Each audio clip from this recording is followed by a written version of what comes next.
Hello students, how are you doing? Hope you are doing good and studying well, and I am back again with some important exam questions. So let's discuss. So today I am going to discuss about the fatal flaw in the play Death of a Salesman. मैंने इस chapter के 3 questions को discuss कर लिया है, theme, significance of the title और Willie death as ironical, और इस वीडियो में मैं फैटल फ्लॉ को डिस्कस करूंगी. So first of all we have to understand the meaning of the fatal flaw. Generally many student doesn't know about the meaning of fatal flaw, what the fatal flaw really mean. तो चलिए मैं बताऊंगी कि fatal flaw का मतलब क्या होता है, और उसके बाद हम लोग डिस्कस करेंगे किस तरह से fatal flaw death of a salesman में इन्वॉल्व है. सो स्टूडेंट्स, फैटल का मतलब होता है कॉजिंग और एंडिंग इन डेथ और अ बैड रिजल्ट. जिसका एंडिंग डेथ में हो और जिसकी रिजल्ट बहुत खराब हो, उसे हम लोग फैटल कहते हैं. फ्लॉ को हम लोग कह सकते हैं mistake in something that make it not good enough और means that it does not function as it should. किसी चीज़ में मिस्टेक करना जो हम लोग से हुई हो. ये 2 वर्ड्स का मतलब हम लोगों ने समझा. Fatal means ending in death and flaw means कोई मिस्टेक जो हम लोग से हुई हो. तो फैटल फ्लॉ का कंप्लीट मीनिंग ये हुआ कि हम लोग से कोई मिस्टेक हुई हो और इसका रिजल्ट जो है वो डेथ पे ख़त्म हो.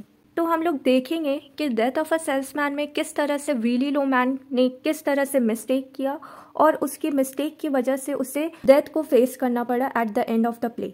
एज मैंने प्रीवियसली डिस्कस किया है कि किस तरह से विली लोमैन एक इल्यूशनरी वर्ल्ड में जी रहे थे. उन्हें लगता था कि उन्हें सब पसंद करते हैं, और जब उन्हें रियलाइज़ हुआ कि वो सक्सेस अटेंड नहीं कर पाया तो उसने ठानी कि मैं सुसाइड कर लूँगा और मेरी जो इंश्योरेंस पॉलिसी की मनी है वो मेरे फैमिली को मिल जाएंगे और उससे मेरी फैमिली एक न्यू स्टार्टअप करेंगे बिजनेस की. बट इन रियलिटी ऐसा कुछ भी नहीं हुआ. विली लोमैन मर भी गए और इंश्योरेंस पॉलिसी की जो मनी थी वो भी उनके फैमिली को नहीं मिली एट द एंड में, क्योंकि विली लोमैन की डेथ जो थी वो सुसाइड से हुई थी, ना कि कोई नेचुरल डेथ थी. इसकी वजह से जो इंश्योरेंस पॉलिसी की मनी है उनके फैमिली को नहीं मिली, क्योंकि सब विली लोमैन के डेथ के बारे में अवेयर थे. तो चलिए देखते हैं कि किस तरह से फैटल फ्लॉ की वजह से विली लोमैन की डेथ हुई. So let's move further. Fatal flaw in the play death of salesman. American dream की मिसअंडरस्टैंडिंग के वजह से और उसे अचीव करने के लिए फैटल फ्लॉ फैली.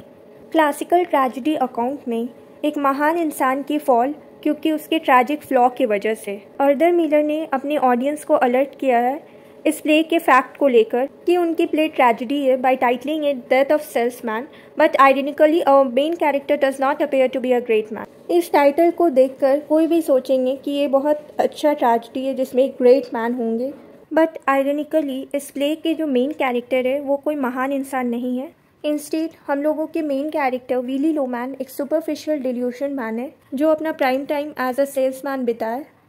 इस प्ले में ओकेशनल फ्लैशबैक के थ्रू हम लोगों को पता चलेगा कि एक ऐसा टाइम था जब विली खुद को महान समझते थे, पर ज़्यादातर हम लोगों को उसके ऊपर अफसोस ही आएगा. विली की सोच अपने महानियत को लेकर सुपरफिशियल इल्यूशन की वजह से बनी थी. उन्हें बहुत घमंड था अपने दोनों बेटों के ऊपर जो कि बहुत अट्रैक्टिव और एथलेटिक थे, और वो ये मानते थे खुद को कि वो बहुत ज़्यादा पसंद किए जाते हैं और पॉपुलर है इंसानों के आसपास, बिजनेस में, और वो ये भी मानते थे कि उनकी कनेक्शन ज़रूरी नहीं हार्ड वर्क उन्हें प्रोफेशनल सक्सेस अचीव करने में हेल्प करेंगे. विली लोमैन को अपने ऊपर इतना घमंड था कि विली लोमैन रियलिटी को एक्सेप्ट करने से भी मना करते थे.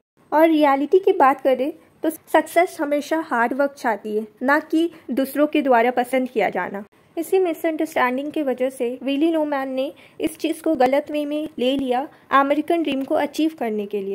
विली लोमैन की बिगेस्ट फ्लॉ ये थी कि वो कोई भी चीज़ समझ नहीं सकते थे बजाय उन ग्रैंड विज़न के जो उन्होंने क्राफ्ट किया था खुद के लिए और अपने फैमिली के लिए. वो हमेशा खुद के ड्रीम और डिज़ायर से घिरे हुए होते थे, इतना तक कि वो कोई भी चीज़ एक्सेप्ट नहीं करते थे अगर उनके बिलीफ के खिलाफ हो. विली लोमैन हमेशा मैन के सक्सेस को वेल्थ के थ्रू मेज़र करते थे कि कितना वेल्थ एक इंसान ने एक्यूमुलेट किया है, और ये वेल्थ उन्हें मिली है क्योंकि सोसाइटी के द्वारा उन्हें पसंद किया जाता था. इस प्ले के प्रोटैगनिस्ट विली लोमैन वो अपने विज़न में इतने फिक्सेटेड थे, यहाँ तक कि वो ये भी नहीं देख पा रहे थे कि वो खुद को कितना हार्म पहुँचा रहे हैं. आर्थर मिलर की प्ले डेथ ऑफ सेल्समैन वो एक ट्रेजेडी है जो कि एम्फसाइज करती है किस तरह से विली लोमैन अपने ज़िंदगी को ख़त्म करते हैं सुसाइड करके, जब उन्हें रियलाइज़ हो जाता है कि वो कभी भी सक्सेसफुल पर्सन नहीं बन पाएंगे। विली लोमैन इतनी हार्श रियलिटी के साथ नहीं रह सकते और फाइनली वो डेथ में शरण ले लेते हैं एंड एट लास्ट वो सुसाइड कमिट कर लेते हैं in order to get $20,000 money. $20,000 money के लिए जो कि उनके इंश्योरेंस पॉलिसी में थी, ताकि उनकी फैमिली को सिक्योर लाइफस्टाइल मिल सके। बट एट लास्ट उनके फैमिली को कुछ नहीं मिलता सिवाय फादर और हस्बैंड को खोने का दुख। वो फैक्ट जो कि विली लोमैन एक्सेप्ट नहीं करते थे कि वो गलत है, वो एक ट्रैजिक एलिमेंट दिया इस प्ले को। विली लोमैन की इसी फेलियर की वजह से उन्हें मिजरेबल लाइफ जीने में मजबूर कर दी और वो अपनी लाइफ को ख़त्म कर देते हैं सुसाइड करके।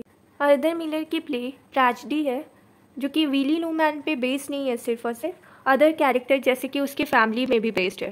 ये प्ले है एक हस्बैंड के फेलियर के बारे में जो कि खुद को और अपनी फैमिली को बर्बादी की तरफ खींच लेते हैं। ये प्ले ख़त्म होती है एक सैड नोट्स पर। मिलर ने एक ऐसे कैरेक्टर को यूज़ किया अपने प्ले में ताकि वो misfortune, failure, despair and tragedy के एटमॉस्फेयर को क्रिएट कर सके।